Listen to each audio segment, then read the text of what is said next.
Hi students, welcome back to the second part of the first lecture for the senior seminar. And in this brief lecture, I'm going to be just going through some of the main points from the two chapters that I'd assigned for the week. And you will be hashing out some discussion questions about them yourselves to post on the discussion board. Okay, bear with me. There we go. Okay.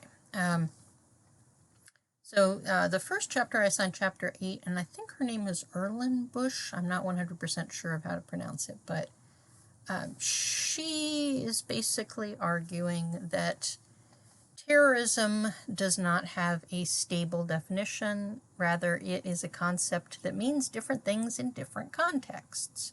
Right? And so in the previous slide, let me go back to that slide. Previous slide, right, I have a charming cartoon of the Sicarii of ancient times, and she says that this has become sort of a stock figure in the narrative, the standard narrative about the history of terrorism, right? And that, they're depicted as the great grandfathers of the contemporary terrorists, right? And she argues actually, they were basically robbers, what we would call today robbers. But this cartoonist obviously is going with the trope of, sort of proto-jihadist, right? Although I guess a Jewish version of jihad. So just to, to get back to her quote here, that the academic literature fails to recognize that the definitions of terrorism that it purports to be universal, right? So, they're saying terrorism is across space and time. She says that our current definitions of terrorism merely reflect the last stage of a historical process. And she is, of course, influenced by Michel Foucault's histories of, among other things, madness and homosexuality. Back in the Dark Ages, when I was in college, when I started college, actually this would have been 1985, first semester, first year, I had to read History of Sexuality by Michel Foucault at 8 in the morning. And it was not easy, I tell you. So I'm not sure if you've been assigned Foucault or not.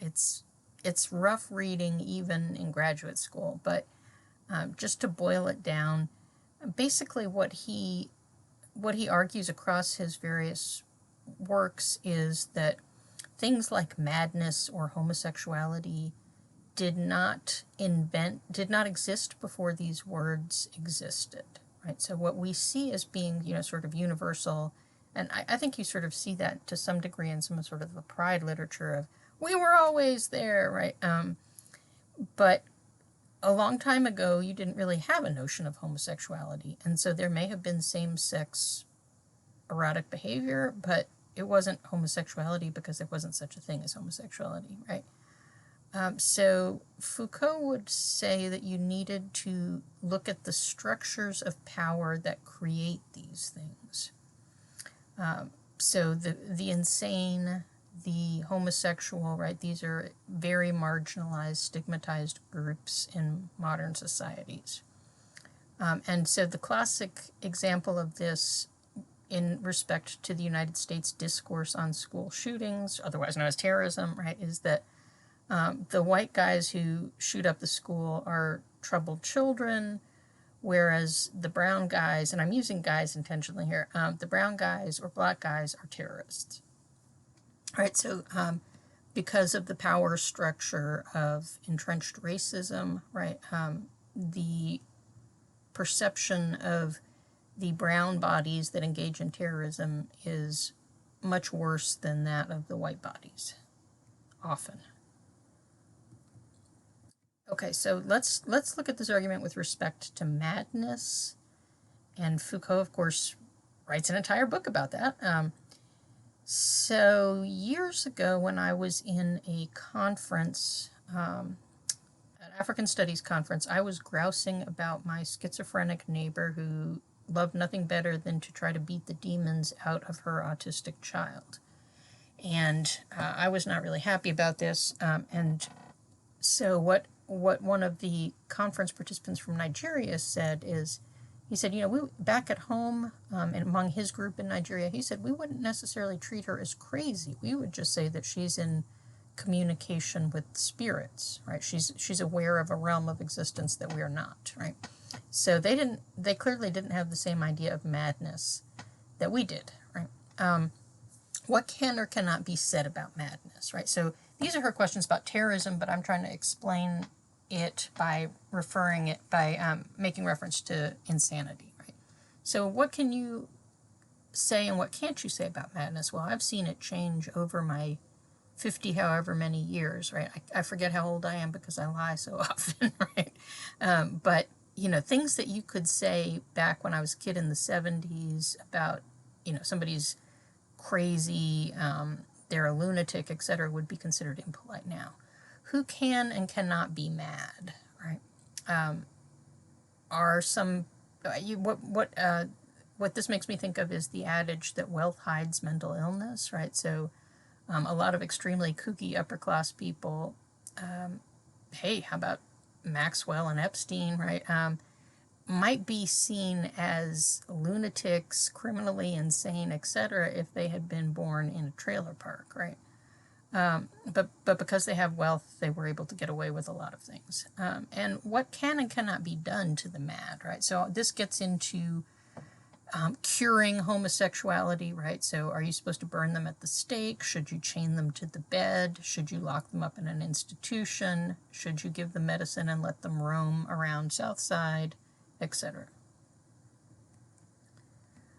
So basically you can apply this line of questioning to any sort of discourse, meaning the discussion about something, that purports to be truth, right? So Foucault was interrogating the discourses on insanity and on homosexuality, right? So he was saying what you believe to be the truth about mental illness or the truth about LGBTQ issues is actually a historical construction, right? It's make-believe. It's the product of being at a particular historical moment in a particular geographic place.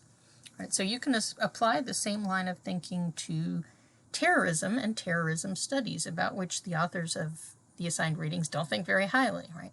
And it's amazing how many books you find about the real truth, the truth, especially terrorism. I personally try not to read any book that has truth in the title. So hegemonic means basically imposing a top-down power structure, right? So terrorism can be seen as a hegemonic discourse, and I'll let you read this quote directly from your readings, right? So here she's going through basically Foucault's rules of interrogating a discourse. Who is a terrorist? Who can be a terrorist in our frame of thinking, and who is not, right? The little white boy from the suburbs, you know, after he goes and beheads people, whatever, you know, he's a troubled boy, whereas the darker skinned person whose parents were born overseas, well, that's a terrorist, right? Who can and cannot be a terrorist, and what can and cannot be done to terrorists, right? So if you torture them, and even to the point of death at Guantanamo Bay or Abu Ghraib, right, that's okay because they're terrorists. And I'm not saying that that's okay, right? I'm saying this is the line of thought. It's okay because they're terrorists. But what on earth would happen if you treated a white criminal that way, right? So do you agree with this line of thinking? And if so, what are the rules in our society about terrorism? Or perhaps some of you may have multicultural backgrounds. Maybe you can think of rules in other societies about terrorism. And if you disagree, why not, right? So these are all things you can hash out on the discussion board, making reference to the readings, of course. Another thing I wanted to point out was who can be a victim, right? I've given examples about the perpetrators of terrorism, but It's not easy, I mean, I'm sorry, it's not difficult to find examples of racialized discourse about terrorism on social media. So this one was posted just a few hours ago, right? And I know there was an incident with the truck driver, but they've clearly got this picture from some weeks back. It may have even been months back. Antifa, if you don't know, it's short for anti-fascist, and they were known as a terrorist group starting in Germany. Well, the anti-fascists, of course, were the ones opposing the fascists, who were in fact the Nazis, right? So if you're saying that Antifa is a terrorist group, you're supporting fascists, right? So here we see that this poor white guy is the victim of Antifa terrorists, foreign Antifa terrorists, no less, right? And of course, to clarify, they say BLM, Black Lives Matter, are becoming just as bad, right? So we know that these are dark terrorists. And then here is a clip of the first 8 people who died during the, well, as a result of the George Floyd protests this summer. And David McCaddy, I think it is. I'm not entirely sure how you pronounce his last name. He's the one here. Restaurant owner, barbecue restaurant owner in Kentucky. National Guard shot him and killed him during the protests. And eyewitnesses say that the crowd that was gathered at his barbecue was there because they wanted his really good barbecue, that they were not there causing civil unrest. Right? So my point here, of course, being that from this depiction on social media, you would think that it's white people who are being beaten up by foreigners and being beaten up and murdered by foreigners and Black Lives Matter. The reality is largely something different. So the author of chapter 8 uses the example of the French Revolution, and she talks about the terror during the French Revolution, which was intended to make state enemies either reform or die, right? Police spies would turn you in for a lack of enthusiasm for the revolution. However, with time, basically everybody in France was accusing everybody else in France of being terrorists, and the word started to lose its meaning or to mean different things for different people. Just getting back to the theme from the first part of this lecture, a couple of famous red terrors from the 20th century. The left, of course, would be Russia. To the right, you have 1970s Ethiopia. But these would not be considered terror by most political scientists because it was the state perpetrating them.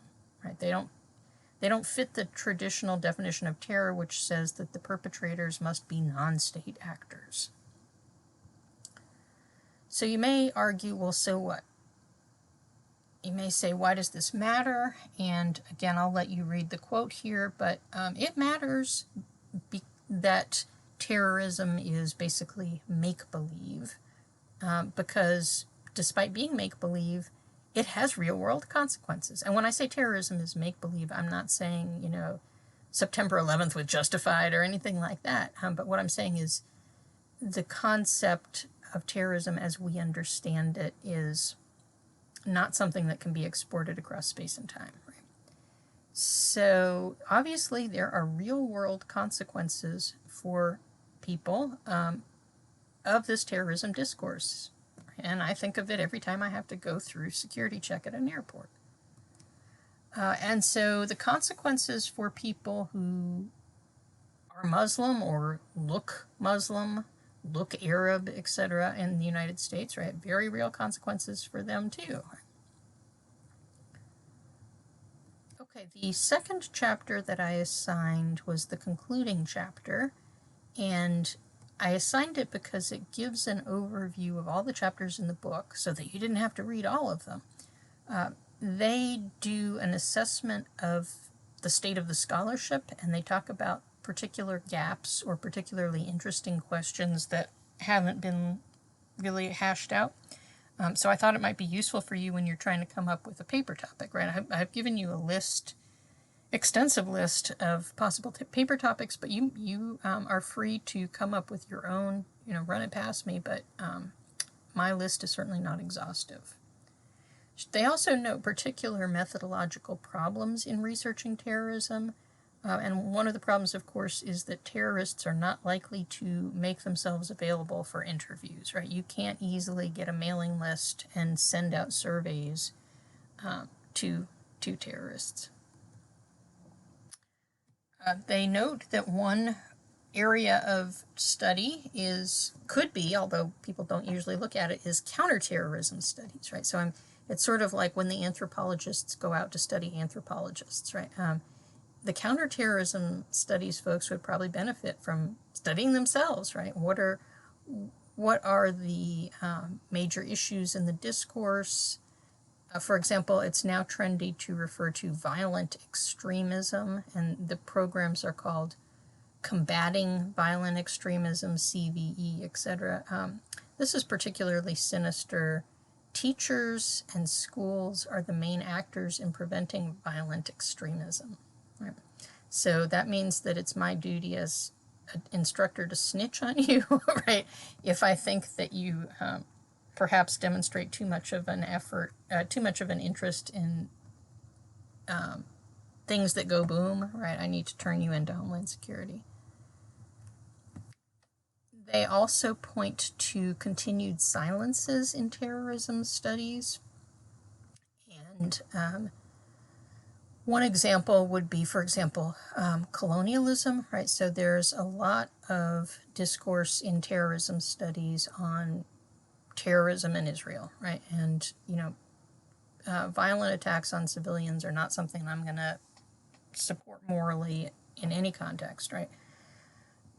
What is often missing, however, is an analysis of the political context in which these attacks take place, right?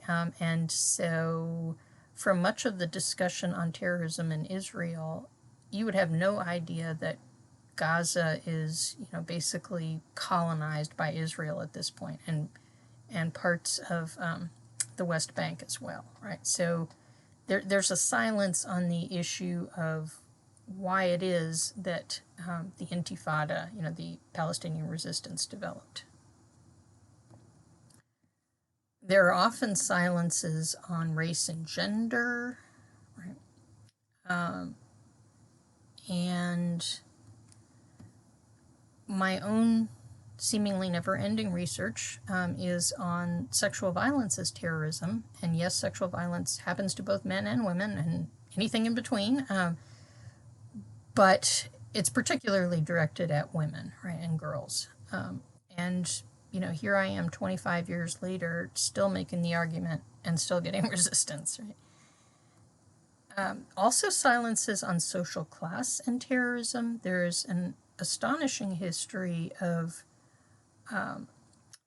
terrorist attacks on miners or other working class groups here in Talladega, the mill owners. So I guess that's probably a fabric textile mill.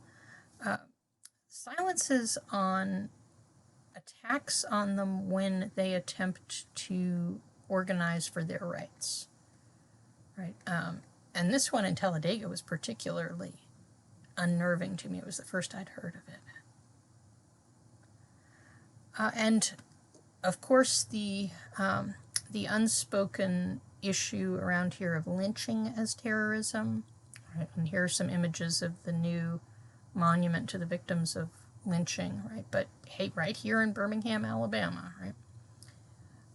Okay, and so I'll end this lecture with a discussion question. Is this worlding of terrorism, is grounding it in the demographics of the world in which we live useful, or is terrorism generally cross-cutting in whom it affects, right? So again, this is something that if you wanted to, you could hash out on the discussion board in the context of the assigned readings. So let me know what questions you have. I'm sure questions will arise, and if not, then next week I will poll you as to whether you would like me to continue recording your lectures and having you watch them at your leisure, or whether you would like me to move it over to Zoom and do this at your regularly scheduled class time. So stay tuned.